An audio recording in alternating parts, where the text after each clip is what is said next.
The Postmaster by Rabindranath Tagore. For his first job, the postmaster came to the village of Ullapur. It was a very humble village.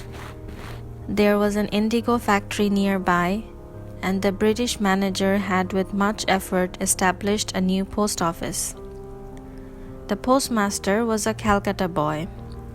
He was a fish out of the water in a village like this. His office was in a dark thatched hut. There was a pond next to it, scummed over with weeds and jungle all around. The indigo agents and employees had hardly any spare time and were not suitable company for an educated man. Or rather, his Calcutta background made him a bad mixer. In an unfamiliar place, he was either arrogant or ill at ease. So there was not much contact between him and the residents in the area. But he had very little work to do. Sometimes he tried to write poems. The bliss of spending one's life watching the leaves trembling in the trees or the clouds in the sky, that was what the poems expressed. God knew, however, that if a genie out of an Arab tale had come and cut down all the leafy trees overnight, made a road and blocked out the sky with rows of tall buildings, this half-dead, well-bred young man would have come alive again. The postmaster's salary was meager. He had to cook for himself, and an orphaned village girl did housework for him in return for a little food. Her name was Ratan, and she was about 12 or 13. It seemed unlikely that she would get married. In the evenings, when smoke curled up from the village cowsheds, crickets grated in the bushes, a band of intoxicated baul singers in a far village sang raucously to drums and cymbals, and even a poet, if seated alone on a dark veranda, might have shuddered a little at the trembling leaves. The postmaster would go inside, light a dim lamp in a corner of the room, and call for Ratan. Ratan would be waiting at the door for this, but she did not come at the first call. She would call back, "What is it, Dada Babu? What do you want?" "What are you doing?" the postmaster would say. "I must go and light the kitchen fire." "You can do your kitchen work later. Get my hookah ready for me." Soon Ratan came in, puffing out her cheeks as she blew on the bowl of the hookah. Taking it from her, the postmaster would say abruptly, "So Ratan, do you remember your mother?" She had lots to tell him. Some things she remembered, others she did not. Her father loved her more than her mother did. She remembered him a little. He used to come home in the evening after working hard all day, and one or two evenings were clearly etched in her memory. As she talked, Ratan edged nearer to the postmaster and would end up sitting on the ground at his feet. She remembered her little brother. One distant day during the rainy season, they had stood on the edge of a small pond and played at catching fish with sticks broken off trees. This memory was far more vividly fixed in her mind than many more important things. Sometimes these conversations went on late into the night, and the postmaster then felt too sleepy to cook. There would be some vegetable curry left over from midday, and Ratan would quickly light the fire and cook some chapati. They made their supper out of that. Occasionally, sitting on a low wooden office stool in a corner of his large hut, the postmaster would speak of his family, his younger brother, mother, and elder sister, all those for whom his heart ached, alone and exiled as he was. He told this illiterate young girl things which were often in his mind, but which he would never have dreamt of divulging to the Indigo employees, and it seemed quite natural to do so.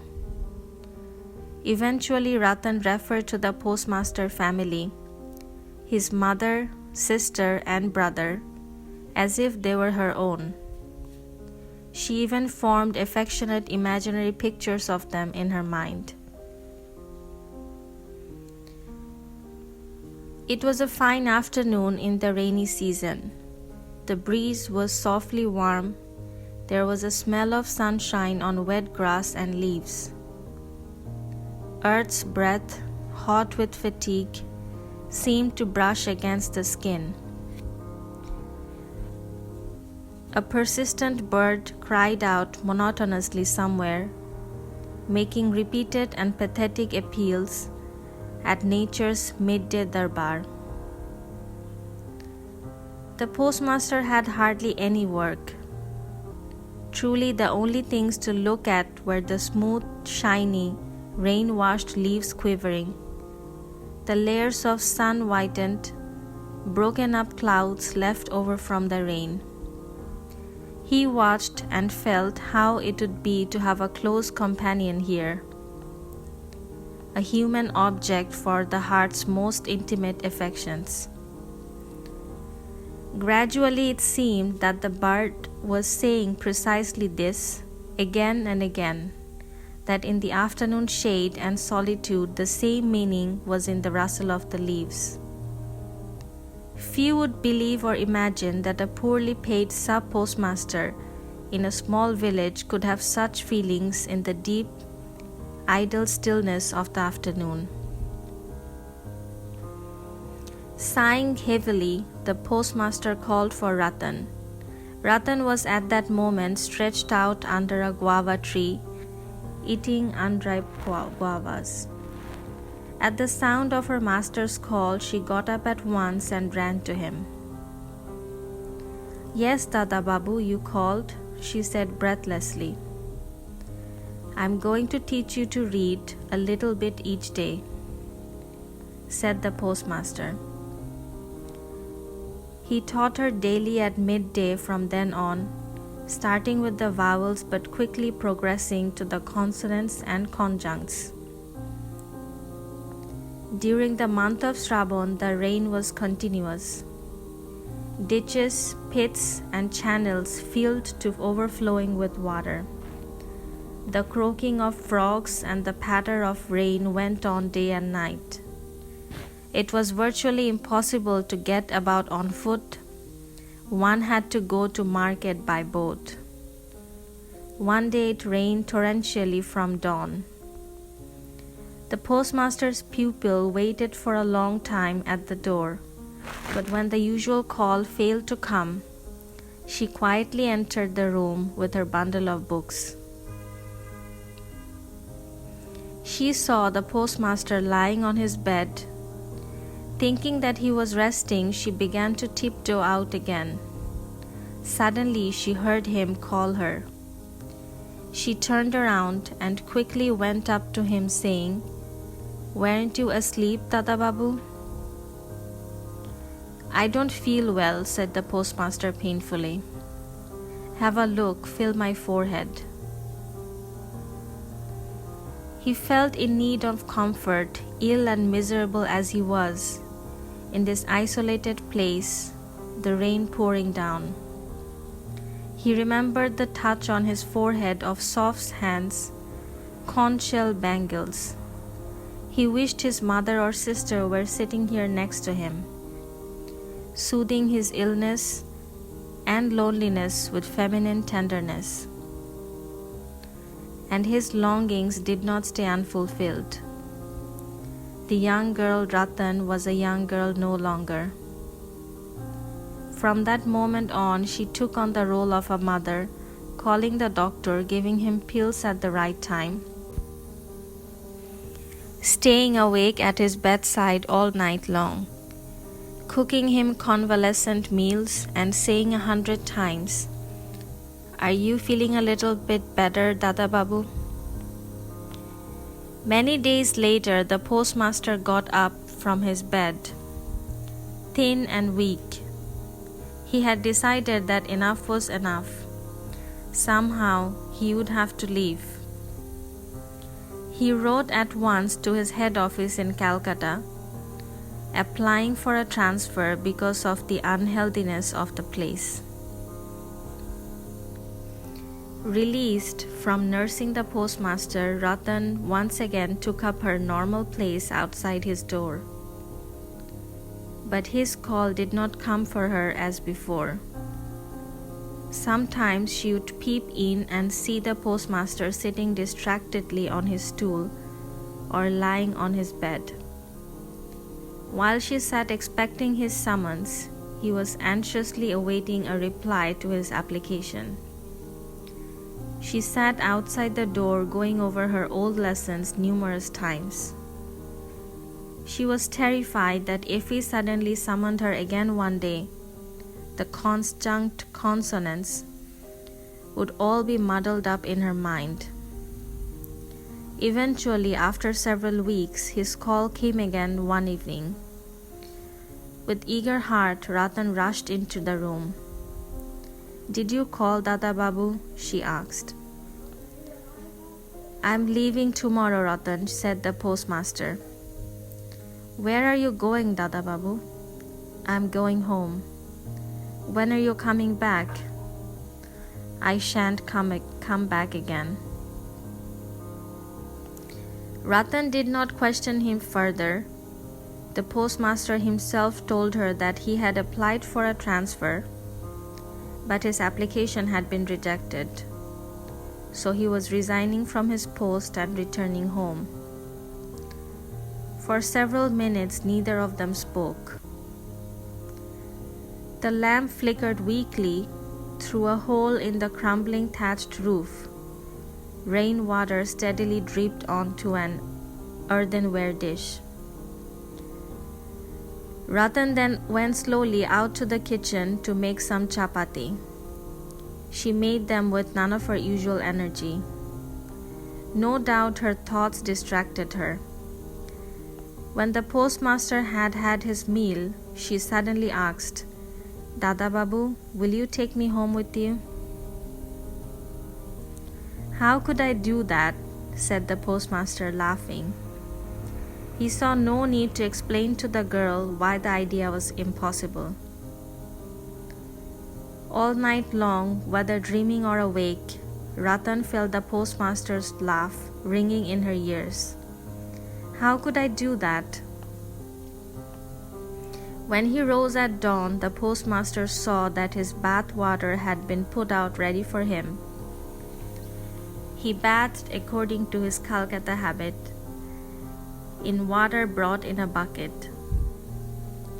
Ratan had not been able to bring himself to ask him what time he would be leaving. She had carried the bath water up from the river late at night, in case he needed it early in the morning. As soon as he finished his bath, the postmaster called her. She entered the room softly and looked at him once without speaking, ready for her orders. "Ratan," he said, "I will tell the man who replaces me that he should look after you as I have. You must not worry just because I'm going." No doubt this remark was inspired by kind and generous feelings, but who can fathom the feelings of a woman? Ratan had meekly suffered many scoldings from her master, but these kindly words were more than she could bear. The passion in her heart exploded, and she cried, No, you mustn't say anything to anyone. I don't want to stay here." The postmaster was taken aback. He had never seen Ratan behave like that before. A new postmaster came. After handing over his charge to him, the resigning postmaster got ready to leave. Before going, he called Ratan and said, "Ratan, I have never been able to pay you anything. Today, before I go, I want to give you something to last you for a few days." Except for the little that he needed for the journey, he took out all the salary that was in his pocket. But Ratan sank to the ground and clung to his feet, saying, "I beg you, Dada Babu, I beg you, don't give me any money. Please, no one need bother about me." Then she fled, running. The departing postmaster sighed, picked up his carpet bag, put his umbrella over his shoulder, and with the coolie carrying his blue and white striped tin trunk on his head, slowly made his way towards the boat. When he was on the boat and it had set sail, when the sullen flood waters of the river started to heave like the earth's brimming tears, the postmaster felt a huge anguish. The image of a simple young village girl's grief-stricken face seemed to speak a great, inarticulate, universal sorrow. He felt a sharp desire to go back. Should he not fetch that orphaned girl whom the world had abandoned? But the wind was filling the sails by then. The sullen river was flowing fiercely. The village had been left behind. The riverside burning ground was in view. Detached by the current of the river, he reflected philosophically that in life there are many separations, many deaths. What point was there in going back? Who belonged to whom in this world? But Ratan had no such philosophy to console her. All she could do was wander near the post office, weeping copiously. Maybe a faint hope lingered in her mind that Dada Babu might return, and this was enough to tie her to the spot, prevent her from going afar. O poor, unthinking human heart! Error will not go away. Logic and reason are slow to penetrate. We cling with both arms to false hope, refusing to believe the weightiest proofs against it, embracing it with all our strength. In the end it escapes, ripping our veins and draining our heart's blood, until regaining consciousness, we rush to fall into snares of delusion all over again.